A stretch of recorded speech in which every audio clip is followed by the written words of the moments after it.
കഴിഞ്ഞ കുറച്ചധികം ദിവസങ്ങളായി IT മേഖല കേരളത്തിൽ IT മേഖലയിലെ വിവിധ കമ്പനികളിൽ നിരവധി തൊഴിലാളികളാണ് വളരെ വലിയ തരത്തിലുള്ള ഒരു പ്രതിസന്ധിയും ആശങ്കയും ഒക്കെ അനുഭവിക്കുന്നത്. അതിന്റെ കാരണമെന്ന് പറയുന്നത് കോറോ ഹെൽത്ത് കമ്പനിയിലെ പിരിച്ചുവിടലായിരുന്നു. ആ പിരിച്ചുവിടൽ എന്ത് ചെയ്യണമെന്നറിയാതെ ജീവനക്കാർ ആകെ വലയുന്ന ഒരു സാഹചര്യമുണ്ട്. ഈ മാസം 20-നാണ് നമുക്കൊരു അന്തിമ തീരുമാനം അറിയുവാൻ സാധിക്കുക. ഈ മാസം 20-ന് ചർച്ച നടക്കാനിരിക്കെ അതുവരെ ഓഫീസിൽ കഴിയാൻ സാധിക്കുമോ അല്ലെങ്കിൽ ഓഫീസിൽ എത്താൻ സാധിക്കുമോ എന്ന കാര്യത്തിലൊന്നും ഒരു വ്യക്തത വരുന്നില്ല. എങ്കിലും ഈ ജീവനക്കാരൊക്കെ എന്നും ഓഫീസിൽ എത്തുന്നു. അവർക്കവിടെ ജോലി ചെയ്യാനൊന്നും പറ്റുന്നില്ല, പഞ്ച് ചെയ്യാൻ പറ്റുന്നില്ല. പക്ഷേ അവരവിടെ എത്തുന്നു. കാരണം അവരവിടെ എത്താതിരുന്നാൽ ഒരു പക്ഷേ ഇത് കോടതിയിലേക്ക് പോകുമ്പോൾ അതും അവർക്കെതിരെയുള്ള ഒരു തെളിവായി തീരും ലേബർ കോഡിൻ്റെ നിയമം അനുസരിച്ച് എന്നുള്ളത് കൊണ്ടാണ് ഈ ജീവനക്കാർ ജോലി ചെയ്യാൻ പൂട്ടിയിട്ട കമ്പനിയുടെ മുമ്പിൽ ഇങ്ങനെ നിലനിൽക്കേണ്ടി വരുന്ന ഒരു സാഹചര്യമുള്ളത്. ഇത് കോറോ ഹെൽത്തിൻ്റെ അവസ്ഥയാണെങ്കിൽ സമാനമായ സാഹചര്യമാണ് കൊച്ചിയിലെ ടാൽറോപ്പ് കമ്പനിയിലെ ജീവനക്കാരുടെ മുന്നിലുമുള്ളത്. ഈ പ്രതിസന്ധിയിൽ അവരും വളരെയധികം തന്നെ ബുദ്ധിമുട്ടുന്നു.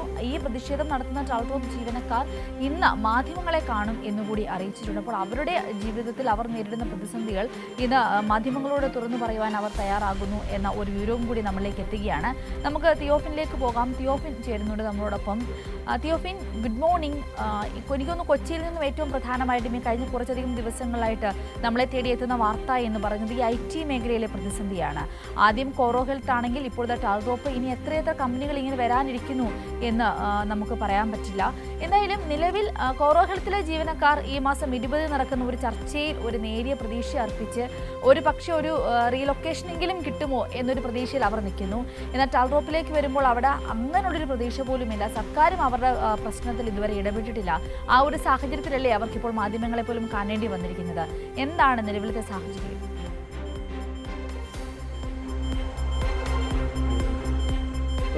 സിദ്ധൂരി, ഗുഡ് മോർണിംഗ്. ഈ രണ്ട് കമ്പനിയിലെയും, അതായത് കോറോ ഹെൽത്തിലെയും ടാൽറോപ്പിലെയും ജീവനക്കാരൊക്കെ വലിയ പ്രതിസന്ധിയിലാണ്. നമുക്ക് ആദ്യം കോറോ ഹെൽത്തിലെ ഒരു സാഹചര്യം കൂടി പരിശോധിക്കാം. കോറോ ഹെൽത്ത് കമ്പനിയുമായി ബന്ധപ്പെട്ട് ഇപ്പോൾ നമുക്ക് ഏറ്റവും ഒടുവിൽ ലഭിച്ചിട്ടുള്ള വിവരം അനുസരിച്ചാണെങ്കിൽ ഒരു മന്ത്രിതല ചർച്ച ഇന്ന് നടക്കുന്നുണ്ടെന്നാണ് വിവരം. സംസ്ഥാന തൊഴിൽ മന്ത്രി കേന്ദ്ര തൊഴിൽ മന്ത്രിയുമായി സംസാരിക്കും എന്നറിയിച്ചിട്ടുണ്ട്. എന്തായാലും ജീവനക്കാരെ സംബന്ധിച്ച് അവർ വലിയ പ്രതിസന്ധിയിലാണ്. എങ്ങനെ മുന്നോട്ട് പോകണം, അല്ലെങ്കിൽ ഇനിയുള്ള ദിവസങ്ങളിൽ അവർ എന്തു ചെയ്യണമെന്ന കാര്യത്തിൽ ഒരു വ്യക്തത അവർക്കില്ല എന്നുള്ളതാണ്. അതുകൊണ്ട് തന്നെ കഴിഞ്ഞ 2 ദിവസങ്ങളിൽ രണ്ടാം ശനിയാഴ്ച, ഞായറാഴ്ച ഈ 2 ദിവസങ്ങൾ അവധിയായിരുന്നു. അതുകൊണ്ട് തന്നെ ഈ ജീവനക്കാരൊന്നും ഓഫീസിലേക്ക് വന്നിരുന്നില്ല. നേരത്തെ ഒരു സ്റ്റാറ്റസ് കോ നൽകിയിരുന്നു. അതായത് കഴിഞ്ഞ ദിവസം നടന്ന ചർച്ച വരെ, 10-ാം തീയതി നടന്ന ചർച്ച നടക്കുന്ന തീയതി വരെ ജീവനക്കാരുടെ ഓഫീസിലെത്താനുള്ള അനുവാദം തൊഴിൽ വകുപ്പ് നൽകിയിരുന്നു. ലേബർ ഓഫീസർ, ജില്ലാ ലേബർ ഓഫീസർ അവിടെ എത്തി. അതായത് കമ്പനി ഈ ഓഫീസ് തുറന്നു കൊടുത്തില്ല, പക്ഷേ ലേബർ ഓഫീസർ എത്തി ഇവരുടെ ഹാജർ രേഖപ്പെടുത്തിയിരുന്നു. എന്തായാലും ഇന്നും ജീവനക്കാർ ഓഫീസിലേക്ക് എത്താനാണ് സാധ്യത. കാരണം ഈ 20-ാം തീയതിയാണ് ഇനി അടുത്ത ചർച്ച നടക്കാനിരിക്കുന്നത്. അതുവരെ എന്ത് ചെയ്യണമെന്ന കാര്യത്തിൽ ഒരു നിർദ്ദേശവും ജീവനക്കാർക്ക് നൽകിയിട്ടില്ല. കമ്പനി തുറന്നു കൊടുക്കാനുള്ള ഒരു സാധ്യതയും ഇല്ല. കാരണം കഴിഞ്ഞ ദിവസവും തൊഴിൽ വകുപ്പ് നിർദ്ദേശിച്ചിട്ട് പോലും കമ്പനി തുറക്കാൻ അധികൃതർ തയ്യാറായിട്ടില്ല. ഈ 10-ാം തീയതി മന്ത്രിയുമായി നടത്തിയ ചർച്ചയിൽ ഈ കമ്പനി മാനേജ്മെൻറ്റിൻ്റെ ഭാഗമായ വ്യക്തികൾ, MD അടക്കമുള്ളവർ ഈ ഓൺലൈനായാണ് പങ്കെടുത്തത്. 20-ാം തീയതി നടക്കുന്ന ചർച്ചയിൽ കമ്പനിയുടെ പ്രതിനിധികൾ ആരെങ്കിലും നേരിട്ടെത്തുമെന്നൊരു പ്രതീക്ഷ നിലനിൽക്കുന്നുണ്ട്. എന്തായാലും ജീവനക്കാർ ആ ഒരു പ്രതീക്ഷയിലാണ്. പക്ഷേ ഈ 20-ാം തീയതി നടക്കുന്ന ചർച്ച, അതുവരെയുള്ള ദിവസങ്ങൾ എന്ത് ചെയ്യണമെന്ന കാര്യത്തിൽ ഒരു വ്യക്തത അവർക്കില്ല. എന്തായാലും ഇന്ന് മിക്കവാറും രാവിലെ തന്നെ ഈ കോറോ ഹെൽത്തിലെ ജീവനക്കാർ ഓഫീസിലേക്ക് എത്താനാണ് സാധ്യത. നേരത്തെ കഴിഞ്ഞ ദിവസങ്ങളിൽ ചെയ്തതുപോലെ ലേബർ ഓഫീസർ എത്തുമോ എന്നുള്ള കാര്യത്തിൽ നമുക്ക് വ്യക്തത ലഭിച്ചിട്ടില്ല. എന്തായാലും ജീവനക്കാർ മിക്കവാറും ഇന്ന് എത്താനാണ് സാധ്യത. കാരണം സിന്ധൂരി നേരത്തെ സൂചിപ്പിച്ചതുപോലെ ജീവനക്കാർ വന്നില്ലെങ്കിൽ, അതായത് കമ്പനി ഉദ്ദേശിക്കുന്ന ഇതാണ്, ഓഫീസ് തുറക്കാതിരിക്കുക. അപ്പോൾ ജീവനക്കാർ വരുന്നില്ല, പ്രവർത്തനം നടക്കുന്നില്ല.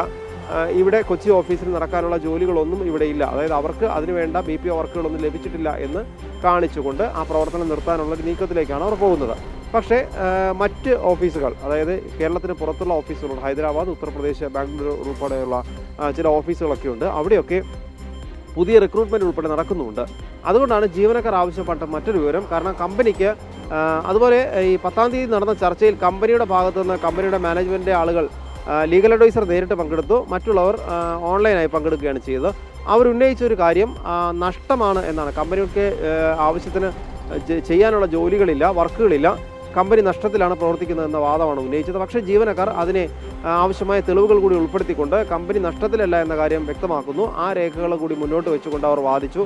അതിനെ ഖണ്ഡിക്കാൻ എന്തായാലും കമ്പനിക്ക് സാധിച്ചിട്ടില്ല. അപ്പോൾ കമ്പനിയുടെ കൊച്ചിയിലും കോഴിക്കോടുമുള്ള ഓഫീസുകൾ നഷ്ടത്തിലാണ് പ്രവർത്തിക്കുന്നതെന്നുള്ള വാദം അതെന്തായാലും അത് സ്ഥിരീകരിക്കാൻ കമ്പനിക്ക് കഴിഞ്ഞിട്ടില്ല. അത് അംഗീകരിക്കാൻ കഴിയുന്ന നിലയിലേക്കുമല്ല കാര്യങ്ങൾ. അതൊരു വാദം മാത്രമാണ്. ജീവനക്കാരെ പിരിച്ചുവിടാൻ അവർ ഒരു വഴി കണ്ടെത്തി എന്നത് മാത്രമാണ്. ജീവനക്കാർക്കും അത് വ്യക്തമായിട്ടുണ്ട്. പക്ഷേ എന്തായാലും ഒരു നീതി വേണം എന്നാവശ്യപ്പെട്ടുകൊണ്ട് ഇത്രയധികം ജീവനക്കാർ, അതായത് കൊച്ചിയിലും കോഴിക്കോടുമുള്ള ഓഫീസുകളിലായി 800-ലധികം ജീവനക്കാരാണ് വലിയ പ്രതിസന്ധി നേരിടുന്നത്, പിരിച്ചുവിടൽ ഭീഷണിയിലുള്ളത്.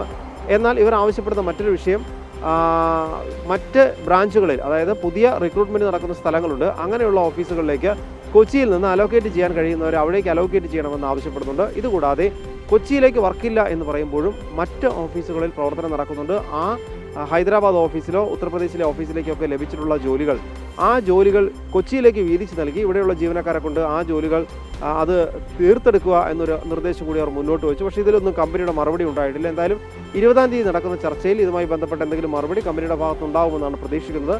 പക്ഷേ തൊഴിലാളികളുടെ ആവശ്യത്തിന് വഴങ്ങാൻ കമ്പനി യാതൊരു വിധത്തിലും തയ്യാറായിട്ടില്ല. തന്നെയുമല്ല, സംസ്ഥാന സർക്കാർ ഉന്നയിച്ച ആവശ്യങ്ങളും അതിനോട് അനുകൂലമായ രീതിയിൽ ഈ കമ്പനിയുടെ മാനേജ്മെൻറ്റ് പ്രതികരിച്ചിട്ടില്ല. ഒരു അമേരിക്കൻ ബേസ്ഡ് കമ്പനിയാണ് കോറോ ഹെൽത്ത്. തന്നെയുമല്ല, അവർ കേരളത്തിൽ നിന്ന് പറഞ്ഞിട്ടുള്ള തൊഴിൽ വകുപ്പ് പറഞ്ഞിട്ടുള്ള നിയമങ്ങൾ പാലിക്കാൻ അവർ തയ്യാറാകാതെ മുന്നോട്ട് പോകാനുള്ള ഒരു നീക്കമാണ് നടന്നുകൊണ്ടിരിക്കുന്നത്. അതുകൊണ്ട് തന്നെയാണ് ഇന്ന് കേന്ദ്ര തൊഴിൽ മന്ത്രിയുമായി ചർച്ച നടത്താൻ തൊഴിൽ മന്ത്രി ബിന്ദു കൃഷ്ണ ഇന്ന് അതിനുള്ള ഒരു ശ്രമം നടത്തിക്കൊണ്ടിരിക്കുന്നത്. എന്തായാലും ഇന്ന് ചർച്ച ഉണ്ടാകുമെന്നാണ് പ്രതീക്ഷിക്കുന്നത്.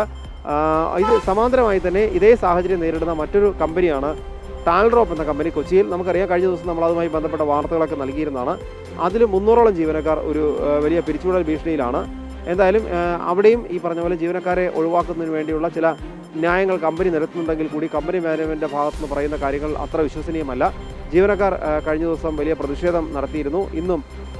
ഇന്ന് ഇപ്പോൾ ഉച്ചയോടുകൂടി ഇന്ന് ഈ ടാൽറോപ്പ് കമ്പനിയിലെ ജീവനക്കാർ മാധ്യമങ്ങളെ കണ്ട് തങ്ങളുടെ ഭാഗം, തങ്ങൾ നേരിടുന്ന പ്രതിസന്ധിയും മറ്റു കാര്യങ്ങളൊക്കെ വിശദീകരിക്കുമെന്ന് അറിയിക്കുകയും ചെയ്തിട്ടുണ്ട്.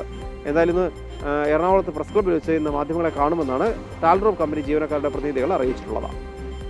തിയോഫിൻ, ഈ ടാൽറോപ്പ് കമ്പനി ജീവനക്കാർ ഈ ഒരു പ്രതിഷേധത്തിലാവുകയും അത് മാധ്യമങ്ങൾ വാർത്തയാക്കുകയും നമ്മളോട് പ്രതികരണങ്ങൾ തേടുകയും ഒക്കെ ചെയ്തിട്ടുണ്ട്. സർക്കാർ ഈ വിഷയത്തിൽ, ടാൽറോപ്പ് കമ്പനിയുടെ ഈ ജീവനക്കാരുടെ ഈ വിഷയത്തിൽ സർക്കാരിന്റെ തരത്തിലുള്ള ഏതെങ്കിലും തരത്തിലുള്ള ഇടപെടൽ നടന്നിട്ടുണ്ടോ? ജില്ലാ കളക്ടറോ അല്ലെങ്കിൽ മന്ത്രിയോ ആരെങ്കിലും സർക്കാർ തലത്തിൽ ഈ വിഷയത്തിൽ ഇടപെട്ടിട്ടുണ്ടോ?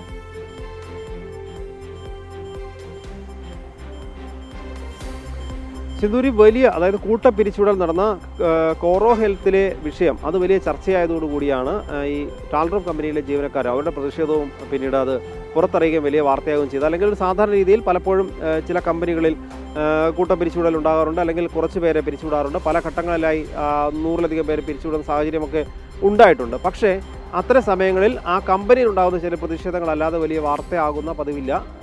ചിലപ്പോൾ ജീവനക്കാർ മറ്റ് ജോലി തേടി പോകും, അല്ലെങ്കിൽ കുറച്ച് ദിവസം കമ്പനിയിലേക്ക് വരികയൊക്കെ ചെയ്യും.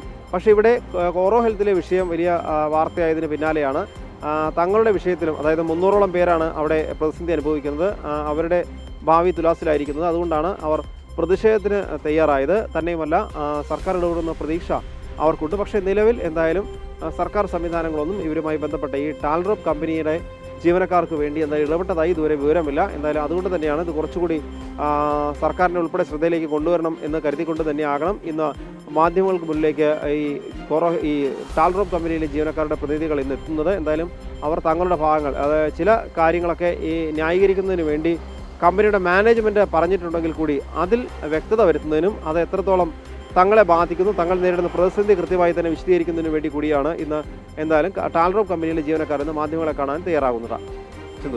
ശരി, തിയോഫിൻ.